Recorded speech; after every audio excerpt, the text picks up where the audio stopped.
So Mike McCarthy is pretty funny. He's at the press conference yesterday, and Mike McCarthy didn't look totally comfortable in a suit, didn't know where to put his hands. I mean, he does look like a Milwaukee cop, and Dallas is kind of shiny and pretty, and, it's all, it is what it is. Dallas is this big, like Mercedes. It's a big brand, and he kind of looked like a Kia in there a little bit. He didn't quite fit, right? And but could I make the argument it's the best talent he's had since the 2011 Packers? Oh, there's no question. I think we are getting a little bit far afield from what the real story is here, though. The story is Mike McCarthy figured out the game during his year off, right? Remember, last year this time, he couldn't get the Browns job, even though he had worked with John Dorsey before in Green Bay. Now, maybe they didn't have a great working relationship, but he couldn't get that job. The Jets wanted someone to mentor their quarterback. He clearly wanted the job, and they chose Adam Gase ahead of him. Right. Okay, to go from not getting the Jets job or the Cleveland job to getting the keys to the Dallas Cowboys is remarkable. It really is, and it's a great lesson for any of us who are looking for a job. Is you got to figure out the room.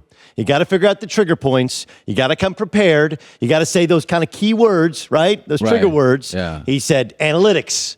My year off, I become a huge fan of analytics, right? And I love Dak Prescott. Of course you loved it. Jerry loves Dak Prescott. I love Zeke Elliott, love the Cowboys. Yeah. And he knew how to play this thing. He understood that you do want to have some power, but you also have to bow to some of the whims of Jerry. You got to stay at Jerry's house. Don't stay at a hotel when you go to Dallas. Like, this guy researched and prepared and nailed the interview, which, by the way, is why any of these coaches, assistant coaches, should take these interviews, because you never know what you're going to learn. Anybody who's ever interviewed for a job and not gotten one, you should walk back and write down some notes, what I should do better. And then you call the person who interviews you and say, like, hey, what could I have done better? Yeah. I think that's the story here. Mike McCarthy used that year off. He didn't lose weight, but he understood how to play the media. He lets Peter King in, then he lets the NFL Network in. I'm watching film every Monday. I watch every game. He rebrands himself. Completely, to where it's like we've forgotten that he was called lazy. His football IQ was questioned. Yeah. He appeared really kind of obtuse when he was fired after they lost, I think, at home to the Cardinals last year. We're a terrible football team. And from there, and not getting the Jets and the Browns job to getting the Cowboys job, this is a story in a guy rebranding himself, refreshing himself, and understanding what it takes to interview, what it takes to prepare to get that dream job, which he landed. Yeah, I've told young broadcasters, no is a powerful word. Like, just don't take the job unless it's a good job. Don't chase money, chase brands, chase good management. And I remember Mike Dunleavy's a friend of mine. You know Mike. Mm-hmm. And after the Portland run, where he had a very successful run, I remember he jumped right back into coaching with Donald Sterling and the Clippers. And my advice was, you're better than that job. But coaches, you know how this is with coaches. They think that the job they have is the last one they're going to get. There's a certain insecurity with it. They always say there's only 32 of these. There's only 32 of these. Right? I mean, like Hugh Jackson. Like, look, I don't think Hugh Jackson proved himself to be a good coach, but the Raiders thing was a disaster. And then, that second job, you failed twice. I really think that's Josh McDaniels' biggest fear, why he didn't take the Colts job. Well, and it's interesting, and I think he made a mistake there. Yes, he also didn't know about Andrew Luck at the time, if you remember. Yes.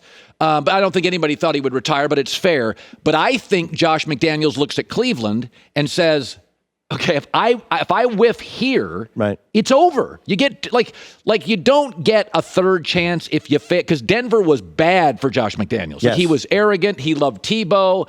He had Cutler. He moved him out. It just like nothing worked. So there you go. I'm going to play devil's advocate with Aaron Rodgers, who I think is great, but loves himself a little too much. But nonetheless, he is a great talent. He's got a Super Bowl. I'd vote for him first ballot Hall of Fame. One of the 20th best quarterback talents I've seen. But Doug Gottlieb, you have a close personal relationship with him. Let's not overdo it. I'm not going to overdo it. Okay. I've hung out with him before. Okay. Well, that's a relationship. Okay. So let me just say this. McCarthy leaves. Points aren't better.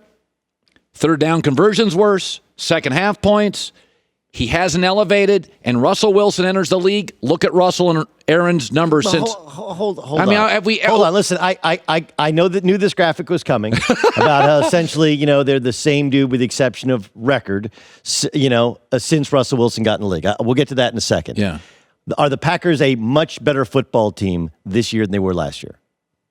I think their defense. No. I asked a question. Okay. Yes, no question. Okay. Are they a better football team? They're the number 2 seed. And if Russell Wilson and the Seattle Seahawks had any clue what they were doing, instead of getting a delay of game and spiking the ball on first down, they have the number 1 seed in the playoffs. Are they a better football team? Yes or no? Green Bay is a better defensive team. What is that? They didn't make the playoffs last year. They were a dumpster fire. They fired their coach mid-season. They're the number 2. Just say yes. You can say it's an outlier year. You can say the defense. I think Aaron Green Jones Bay is a breakthrough. You they're can say a all these better things. team than last year. And the year before? Well, he was hurt. Okay. Are they a better team? Yes. Okay. So, look, I get that we want to make... So you want to make it into Russell Wilson's just a winner, and Aaron Rodgers, all the talk about him being the best actual quarterback isn't I think true. Aaron Rodgers is a talent. I don't always see him as a winner. I think Russell doesn't have quite the talent, more than we think, but he is a winner. His road record is absurd. That's where the fit hits the shan, on the road. Aaron's 500 on the road. Russell's the best road quarterback in league history, arguably. I mean, look, if we want to kind of go back through it, the first 4 years that Russell Wilson was quarterback of the Seattle Seahawks, they had a top 3 defense 3 of those 4 years. It's one of the great defenses in the modern-day history of the National Football League. Some could suggest that. And look, it hasn't been as good recently, and I think Russell Wilson is a magician. Every Seattle Seahawks game looks the same. Him running around in the offensive backfield trying to make a play with a last-second drive. Yeah. Okay? But... let's just take a breath here. Both these guys can be great. Okay? Yes, they are both great. And while you say, his road record, Seattle's known for their home wins. And by the way, this year they lost at home to the Saints with a backup quarterback. They just lost at home. They should have lost at home to the Rams. They can make a field goal. They weren't a great team. And I actually think, though everyone is questioning the validity of the 2 seed by the Packers, which is fair because they're not statistically overwhelming. They are good in the red zone. They are pretty good on third down. Defensively, offensively, new age statistics, this is a good football team, and Aaron Rodgers never turns the football over. The fact is, they're taking on the Seahawks, who we have no idea how good they are, right? They lost all 3 of their running backs, and yeah, they beat the Eagles, but Carson Wentz got hurt, and the Eagles were a patchwork group that just found a way to beat the Cowboys. What happens if Russell Wilson beats Rodgers this weekend? It depends on the context of the game. Last time they matched up in the playoffs. Yes. Okay? Last time they matched up, Aaron Rodgers had a torn calf muscle. They go into Seattle. They dominate the game. And then if you remember, the Russell Wilson throws a couple miracle throws, and there's an onside kick that the Packers butcher. That's fair. Right? Fair. And Aaron Rodgers was never really given a chance by Mike McCarthy, some because he was hurt, to win the game, and Russell Wilson wins it. That's the last time we saw them in the playoffs. I think context does matter. Russell Wilson's been great. He's as good a quarterback as there is in the NFL. I think Aaron Rodgers is a little bit bigger, has been a little bit better, but also a little bit older. He now has home field advantage, and he has a much healthier team than Russell Wilson does. Yes, he does. If Russell Wilson can win on the road, I don't have any problem with current day, modern day, saying Russell Wilson's a better quarterback. But let's see how the game plays out. All right, that's fair enough.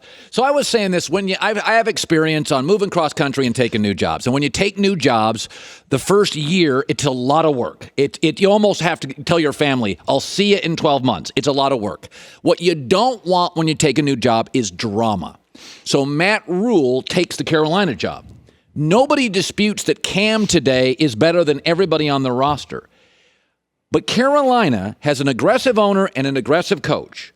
They have the 7th pick. It doesn't take a lot to get to 3 or 4. Maybe you give up a couple number 2s. I move off Cam. I aggressively get in the top 3 so I get at least one of, because we know Washington's not going to take a quarterback.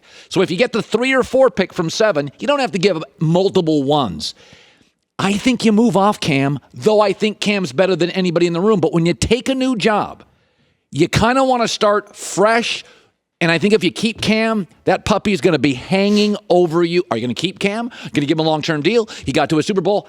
I don't think when you take a new job, you'll want that stuff. Well, first thing is, somebody you had lunch with yesterday, obviously I'm very close with, he gave me a book because no one's taken more jobs than me. So he gave me a book, and it's called The First 90 Days. If you're out there and you're switching jobs, pick up The First 90 Days. It won't blow your mind, but it'll be like, wow, that's how I should really approach a new job. Anyway, secondly, the problem with this is the timelines of it. Yeah. Right? You have to decide on free agency and your current roster before the draft. That's right. Okay?